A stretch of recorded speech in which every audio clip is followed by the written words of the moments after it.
में हिस्सा लिए। ज्यादा जानकारी के साथ संवाददाता विनीत इस खबर पर जुड़े हुए हैं।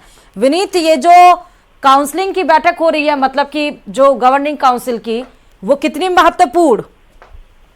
हाँ जी, निश्चित तौर पर मैं आपको बताना चाहूंगा कि नीति आयोग की गवर्निंग काउंसिल की जो बैठक है वो काफी महत्वपूर्ण में है, क्योंकि अगर हम बात करें जिस तरह से राज्यों के विकास की बात होती है या फिर राज्यों को फंड देने की बात होती है, इसको लेकर के चर्चा होता है। इसके साथ ही साथ एक प्रेजेंटेशन जो है वो केंद्र सरकार की ओर से दिया जाता है, नीति आयोग की ओर से दिया जाता है, और उसके द्वारा यह बात बताई जाती है कि आखिरकार किन नीतियों का पालन किया जाए, किस तरह से फाइनेंशियल डिसिप्लिन लाया जाए या फिर किस तरह से जो परियोजनाएं हैं उन्हें लागू किया जाए, जिससे राज्य का विकास होगा, देश का विकास होगा।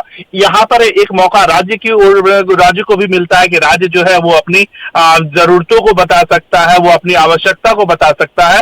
साथ ही साथ यह भी राज्य बता सकता है कि वहां की जो स्थिति है, परिस्थिति है, वह कैसे दूसरे राज्यों से भिन्न है। तो वहां जो केंद्र सरकार की ओर से नीति आयोग के माध्यम से जो फंड दिए जाते हैं, उसके लिए जो है वो अपनी विशेष मांग जो है वो कर सकता है। और इसी कड़ी में हम देख सकते हैं कि जो राजस्थान के मुख्यमंत्री भजन लाल शर्मा, वह भी लगभग 8:45 बजे जो है वो जोधपुर हाउस से निकले और 9 बजे के लगभग जो है वो भारत मंडपम जो है वो पहुंच गए हैं। और यहाँ पर अब नीति आयोग की गवर्निंग काउंसिल की जो बैठक है वह शुरू हो गई है। इसमें मैं आपको बताना चाहूंगा कि गवर्निंग काउंसिल की जो बैठक में शुरू हुई है, इसमें प्रधानमंत्री नरेंद्र मोदी भी मौजूद है। साफ तौर पर जिस तरह से राज्यों को, क्योंकि अगर हम बात करें प्रधानमंत्री नरेंद्र मोदी के विजन की बात करें तो 2047 तक राज्यों को विकसित बनाना चाहते हैं और देश को विकसित बनाना चाहते हैं, और इसमें सभी राज्यों की भूमिका जो है वो काफी महत्वपूर्ण हो जाती है। और इसी कड़ी में हम इसी पृष्ठभूमि में हम इस बैठक को देख सकते हैं। जी, 10वीं गवर्निंग काउंसिल की बैठक है ये।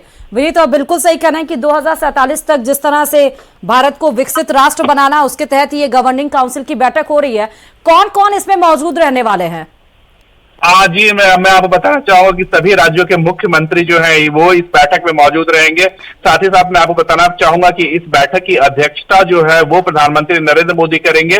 साथ ही साथ नीति आयोग के जो अधिकारी हैं वो इस बैठक में मौजूद रहेंगे। इसके साथ ही साथ केंद्र सरकार के जो टॉप मिनिस्टर्स हैं वह भी इस बैठक में मौजूद रहेंगे। तो साफ तौर पर यह जो बैठक में है वो काफी महत्वपूर्ण हो जाती है, क्योंकि अगर हम इसके आकार को देखें कि जिस तरह से इसका जो आकार है, जिसमें प्रधानमंत्री नरेंद्र मोदी जो है वो शामिल है, साथ ही साथ अगर हम बात करें राज्यों के मुख्यमंत्री जो है वो इसमें शामिल है,